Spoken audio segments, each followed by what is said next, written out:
Hello there, and welcome to the weekly Outside Views magazine on European politics. The chairman of the Polish ruling party PiS, Jarosław Kaczynski, has denounced German dominance in Europe. Kaczynski said at a performance in the southwest Poland that Germany wants to use peaceful methods to carry out plans that it once wanted to implement with military means. According to the Polish news agency PAP, Kaczynski said in a speech that Europe's strength lies in the strength of its sovereign states. The party leader condemned the situation of dominance, a situation in which one of the European states, today the largest after Russia, is carrying out plans with peaceful methods that it once wanted to carry out with military methods. What an This is a path that leads to crisis and misfortune, not only in Poland, but in all of Europe. And also this country, Germany, continued Kaczynski, who is considered the most important strategist of the ruling right-wing populists. And that's what they are. The PiS boss is traveling through the Polish provinces in the run-up to the parliamentary elections planned for autumn 2023.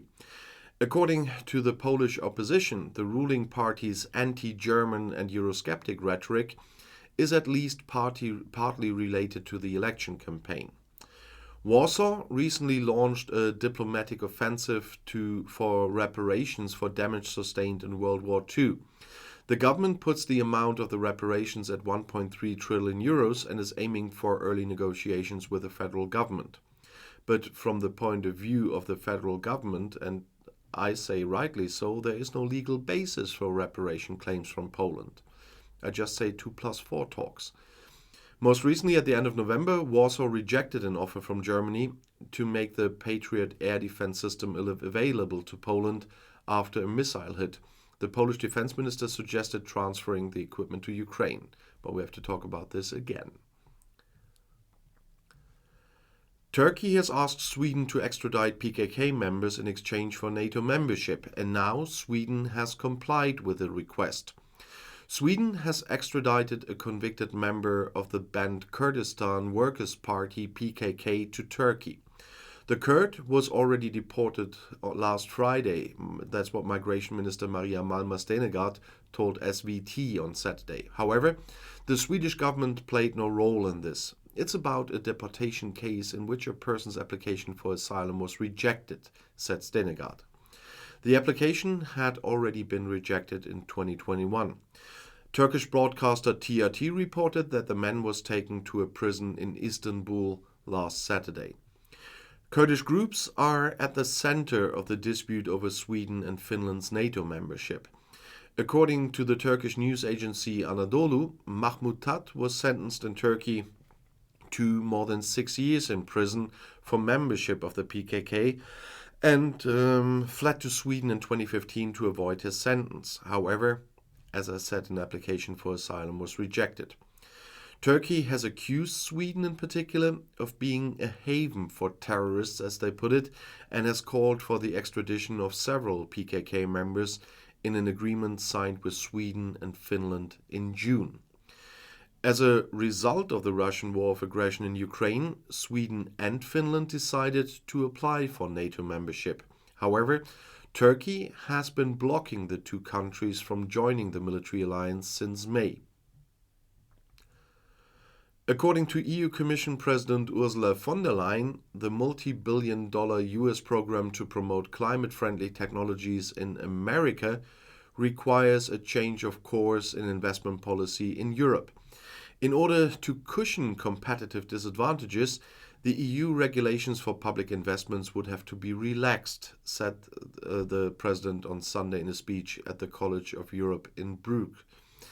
In addition, additional European funds are needed to promote clean technologies and cooperation with the USA, for example, in setting industry standards and purchasing critical raw materials.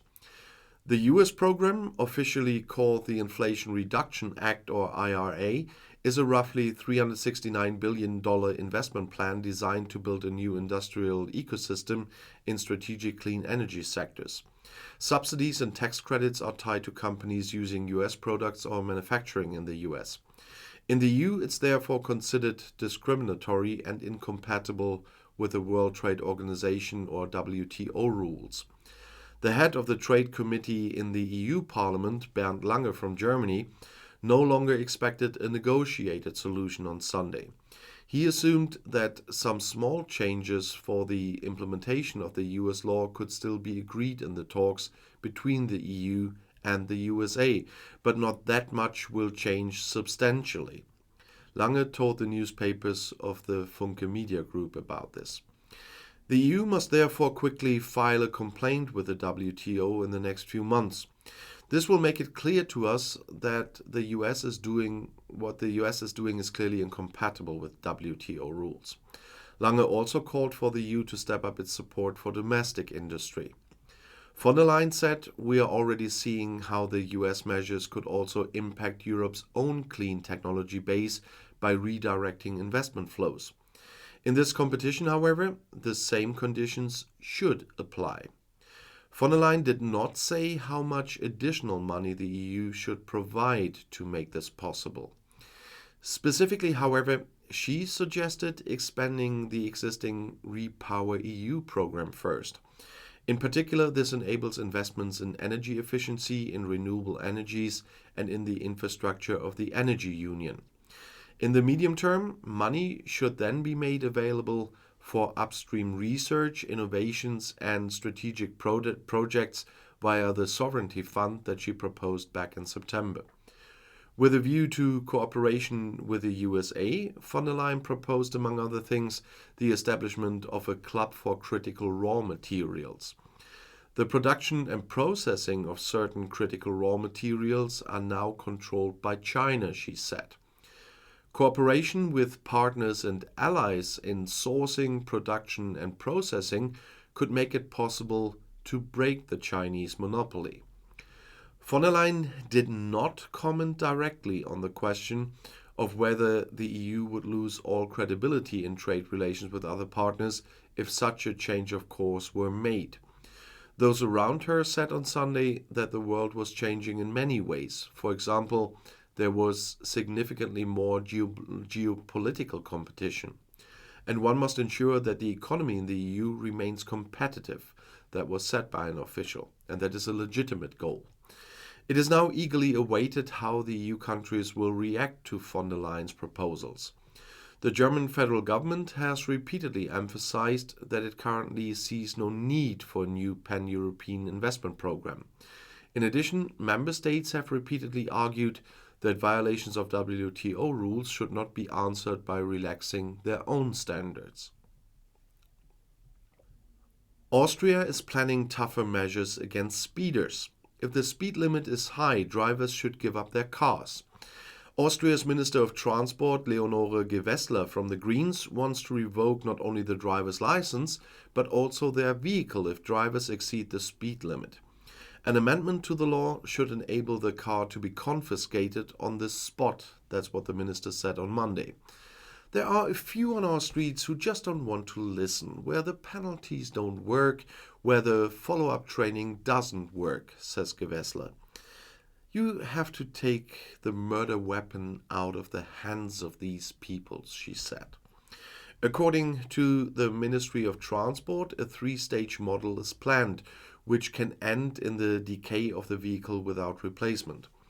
If you drive faster than 60 km per hour in the local areas or more than 70 km per hour outside of it, too fast, your vehicle will be confiscated for 2 weeks. Within this time, it will be checked whether the person has already committed a criminal offense due to frenzy. In the case of repeat offenders, the vehicle is to be auctioned off, with 70% of the proceeds going to a road safety fund and 30% to the local authority. If the limit is exceeded by more than 80 km per hour in a local area, such a procedure can be initiated right away. This measure serves to increase road safety. At the speeds we are talking about here, no one has full control over their vehicle on the road, said Gewessler. A look at the past shows that the new provision would be applicable to around 400 to 450 cases per year.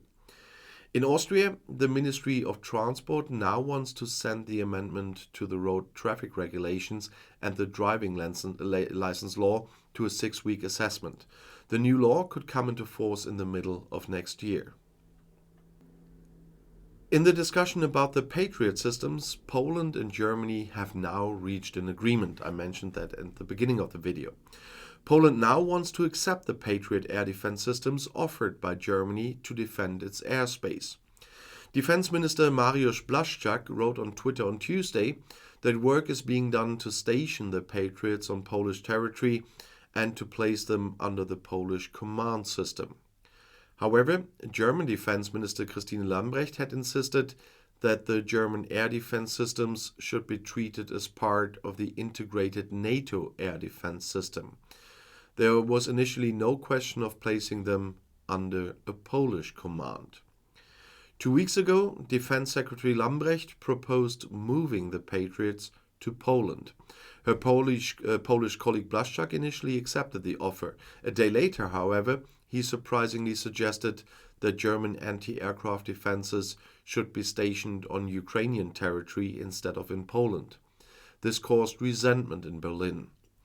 After discussion with the German Defense Ministry, I was disappointed with the decision to refuse support for Ukraine. Deploying Patriots in Western Ukraine would increase the security of Poles and Ukrainians. That's what Błaszczak wrote on Twitter. They are therefore working on stationing the Patriots in Poland now. And this concludes this week's magazine on European politics, but there will be another topic tomorrow. So I'll see you there, and I'll be back in my next video.